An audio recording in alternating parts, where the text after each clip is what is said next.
সিস্টেমকে বলা হয় ভেপার কম্প্রেশন রেফ্রিজারেশন সিস্টেম। কি বলা হয়?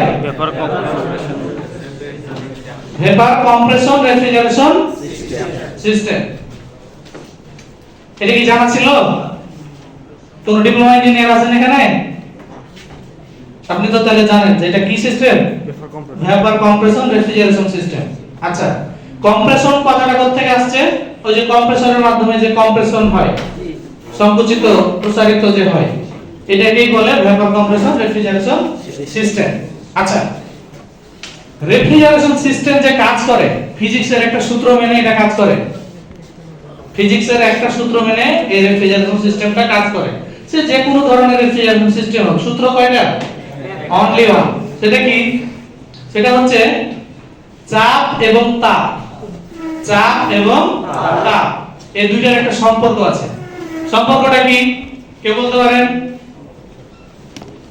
চাপ বাড়লে তাপ কমবে না তাপ বাড়বে? চাপ বাড়লে তাপ বাড়বে, আর চাপ কমলে তাপ কমবে।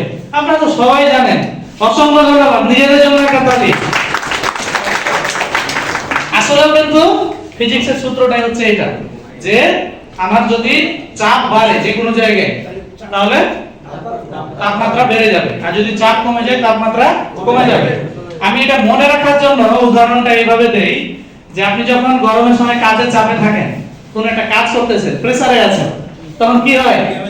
তাপ অলমোস্ট বেড়ে যায়, ঘেমে যায়। এটা কিন্তু মনে রাখার জন্য বলতেছি, সূত্রের বাইরে গিয়ে। আবার যখন আপনি রিল্যাক্সে থাকেন, বসে থাকেন, গরম বাইরে যতই হোক ঘামতেছেন না, কিন্তু শীতল হয়ে যাচ্ছে। মানে এটা মনে রাখার জন্য বললাম। হ্যাঁ, আমি চেষ্টাই করি আমার যে ট্রেনিং গুলো দেই যাতে আপনারা একটু মনে থাকে, উদাহরণ দিলে কথা বেশি মনে থাকে, ঠিক কি না? আচ্ছা, তাহলে আমরা বেসিকটা জানলাম, দেন আমি সামনে আগাই। আমার কম্প্রেসর কি করতেছে? কম্প্রেসর আমার রেফ্রিজারেন্টটা যখন কুলিং কয়েলে থাকে, কুলিং কয়েল বলতে আমরা যেটা ইভাপোরেটর বলি, এটার অল্টারনেটিভ নেম হচ্ছে কুলিং কয়েল। তো এটা ইভাপোরেটরই বলি আমি। যখন ইভাপোরেটরে থাকে, তখন রেফ্রিজারেন্টটা পুরো সাইকেলের সবচেয়ে নিম্ন চাপ এবং তাপমাত্রায় থাকে, মানে ওই জায়গাটাতে সবচেয়ে কম প্রেসার এবং তাপমাত্রা দুটোই কি থাকে? কম থাকে। আচ্ছা, এখন এই সার্কেলটা কিভাবে কমপ্লিট হয় আমি একটু বলছি, আপনারা জাস্ট সবাই জানেন এটা, বাট বলার একটা ইয়ে আছে যে এইভাবে করে আপনারা বলতে পারবেন পরবর্তীতে। তো যেটা হচ্ছে, প্রথমে কম্প্রেসর এই নিম্ন চাপ এবং তাপের রেফ্রিজারেন্টকে সাকশন লাইনের মাধ্যমে টান দেয়। সাকশন লাইনের মাধ্যমে কি করে? টান দেয়। আচ্ছা, তাহলে কম্প্রেসরে একটা রিসিভার থাকে বা অ্যাকুমুলেটর থাকে। কি থাকে? অ্যাকুমুলেটর। এই যে গ্লাসের মতো যেটা থাকে আর কি, এটা আমরা অ্যাকুমুলেটর বলি। এটার কাজ কি? এটার কাজ হচ্ছে আমাদের কম্প্রেসরে এই ভেপার কম্প্রেশন যে সিস্টেমের যে কম্প্রেসর গুলো, এই কম্প্রেসরটা হচ্ছে যে শুধু শুধু হিমায়কসে টানতে পারে, মানে বাষ্প, সে শুধু বাষ্প নিয়ে কাজ করতে পারে। তো কোনো কারণে যদি এটার ভিতর লিকুইড ঢুকে যায়, তরল ঢুকে যায়, তাহলে কিন্তু আমার কম্প্রেসরটা নষ্ট হয়ে যাবে। এটা হচ্ছে কম্প্রেসরের একটা মোটামুটি বেসিক। তো যেটা হয়, আমাদের অ্যাকুমুলেটরটা রাখার উদ্দেশ্য হচ্ছে যে ভেপারটা কিন্তু অলওয়েজ উপরে থাকে, ভেপারটা অলওয়েজ উপরে থাকে, আর তো লিকুইডটা কোথায় থাকবে? নিচে থাকবে। এখন যদি কোনো কারণে দেখা যাচ্ছে যে আমার ইভাপোরেটরে যে রেফ্রিজারেন্টটা যখন আমার ঢুকে, তখন তো লিকুইড হয়ে ঢুকে, ইভাপোরেটর লিকুইড হয়ে ঢুকে, তারপরে সে হচ্ছে যে রুমের তাপমাত্রাটা নিয়ে সে কি হয়? বাষ্প হয়ে যায়।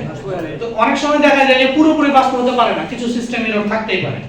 তখন যদি এই লিকুইডটা সরাসরি আমার কম্প্রেসরে ঢুকে যায়, তাহলে আমার কম্প্রেসরটা কি হবে? ড্যামেজ হয়ে যাবে। দ্যাটস হোয়াই এই কম্প্রেসরের সামনে একটা অ্যাকুমুলেটর থাকে। এই অ্যাকুমুলেটরটা যে নিচু, দেখবেন যে এটা কিন্তু ওই আমাদের যে রেফ্রিজারেন্ট যে আছে, আসার পরে এই এটার মধ্য দিয়ে ঢোকার পরে যে যদি কোনো লিকুইড থাকে, এটা নিচে পড়ে যায় এবং পরবর্তীতে যে ভেপারটা আছে, ভেপারের সাথে মিশে, কারণ হিট তো টেম্পারেচার হয়, অলওয়েজ কি হয়? আপার থেকে লোয়ারের দিকে যায়। হিট অলওয়েজ আপার থেকে লোয়ারের দিকে যায়। তখন সে দেখালো কিছু লিকুইড যদি আসে, সেটা পরবর্তীতে যে আমার ওটা আবার ওটার সাথে মিশে কম্প্রেসরে ঢুকে যায়, হোয়াটএভার।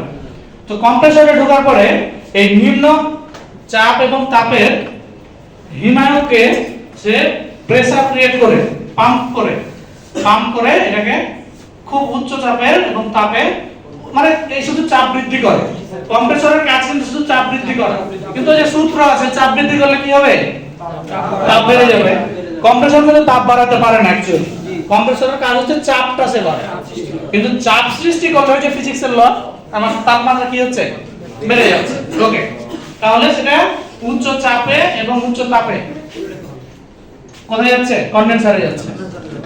আচ্ছা, কনডেন্সারে আমি কি করতেছি, কনডেন্সারে আমি এই কনডেন্সারে কিন্তু আমার চাপ কমে না, কনডেন্সারে কি হয়, আচ্ছা এই যে চাপ এবং তাপ, তাহলে আমার কম্প্রেসর কি করলো, চাপ বাড়াই দিল।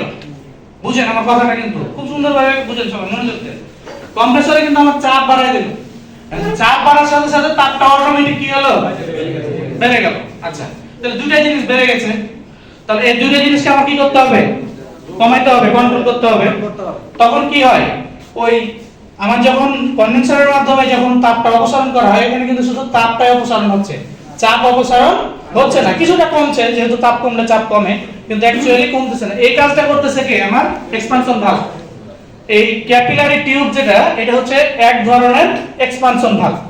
এখন আমরা কিন্তু কম্প্রেসরের মূল জিনিস জানি যে compressor, condenser, evaporator, expansion valve, ঠিক কি না? কিন্তু অনেকেই তো বলতে পারে যে কই এসিতে তো এক্সপানশন ভালভ দেখি না, কিন্তু ক্যাপিলারি টিউবটা এক ধরনের কি এক্সপানশন ভালভ। Okay fine. তো যেটা হচ্ছে আমার কন্ডেন্সারে অলরেডি তাপমাত্রাটা কমে গেছে, তারপরে এখন প্রেসারটা তো কমাইতে হবে আমার। তখন এই এক্সপানশন ভালভ দিলে দেখবেন যে পানির লাইনে যে আমাদের নরমাল পানির পাম্পিং গুলো থাকে, আপনি যদি 4 ইঞ্চি পাইপের মাথায় 2 ইঞ্চি পাইপ জোড়া দেন, তাহলে পানির গতি কি হয়, বেড়ে যায়। আবার যদি 2 ইঞ্চি পাইপের মাথায় 4 ইঞ্চি পাইপ জোড়া দেন, তাহলে প্রেসারটা মানে কি হবে, কমে যাবে। এক্সপানশন ভালভটা ঠিক এই পদ্ধতিতে কাজ করে। আমার কন্ডেন্সারের পাইপটা কি মোটা, মোটা না? ধরেন আমি 4 ইঞ্চি পাইপ ধরলাম, কন্ডেন্সারটা আমার 4 ইঞ্চি পাইপ। তো 4 ইঞ্চি পাইপ থেকে যখন ইভাপোরেটরে ঢুকে, তো ইভাপোরেটরটা ধরেন যে 2 ইঞ্চি, এটা কথা মানে উদাহরণ দিচ্ছি আর কি। তো ইভাপোরেটরটা ধরেন 6 ইঞ্চি, 4 ইঞ্চির সাথে 6 ইঞ্চি আমি উদাহরণ দিই, তাহলে প্রেসারটা আমার কি হচ্ছে, অনেক বেড়ে যাচ্ছে। আচ্ছা, তারপরে এই 6 ইঞ্চির মাথায় যখন আমি আবার ধরেন ইভাপোরেটর কয়েল তো আরো মোটা, যখন ওখানে গিয়ে ডিস্ট্রিবিউটরের মাধ্যমে ভাগ হচ্ছে, তখন আমার কি হচ্ছে, প্রেসারটা একদম ডাউন হয়ে যাচ্ছে।